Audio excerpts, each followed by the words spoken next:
Putin has escalated and expanded his war of choice, while siphoning off their salaries from Russia into the regime and funding illegal WMD development. By the end of the day, sooner or later, you and your leadership will end up in the dock. And sooner or later, your people will be free, and they will enjoy democracy and freedom and liberty. The reactionary forces in the West and the East today, allied under the buttons of the United States, are now attempting to establish rapacious and tyrannical order across the world. Therefore, the DPRK will remain faithful to its obligation under that treaty. I thank you. The 9,796th meeting of the Security Council is called to order. The provisional agenda for the meeting is maintenance of peace and security in Ukraine.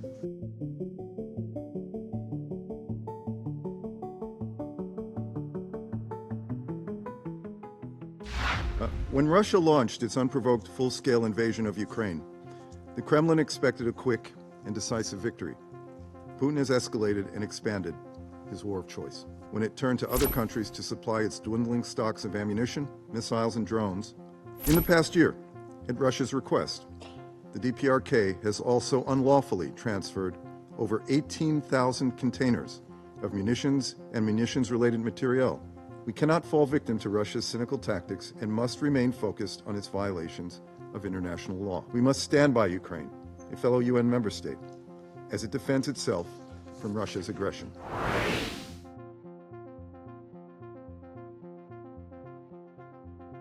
Madam President, the war in Ukraine is becoming further complicated with the DPRK's full involvement. About 11,000 North Korean soldiers have been dispatched to Russia, and some of them are now actively engaged in combat operations in the Kursk Oblast.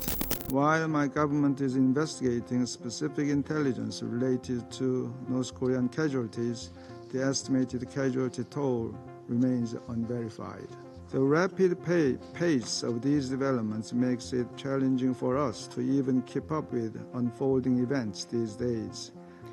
In return for sending its troops, my government assesses that the DPRK has received from Russia not only economic benefits but also anti-aircraft missiles and equipment to reinforce its weak air defense systems, while siphoning off their salaries from Russia into the regime and funding illegal WMD development.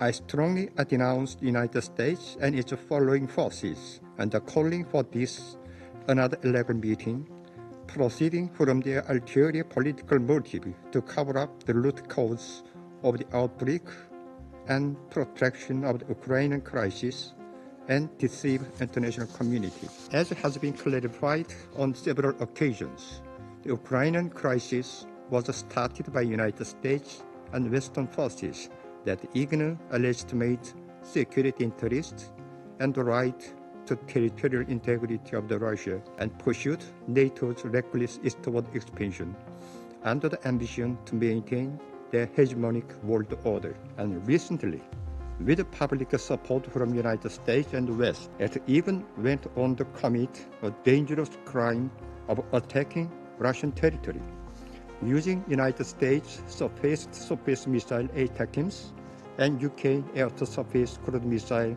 Storm Shadow.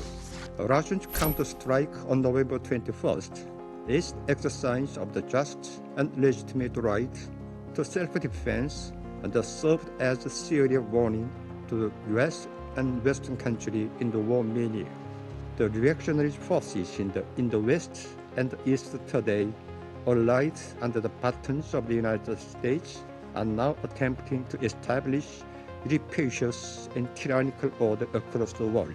The DPRK and Russian Federation are developing bilateral relations in all fields, including politics, economy, military, and culture, and maintaining contact with regard to each other's security and development of the situation.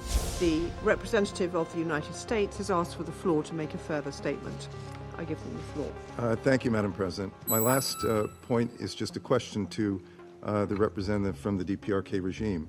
It's a very simple question, and I think this council would appreciate a very succinct answer. Has DPRK deployed troops to Russia?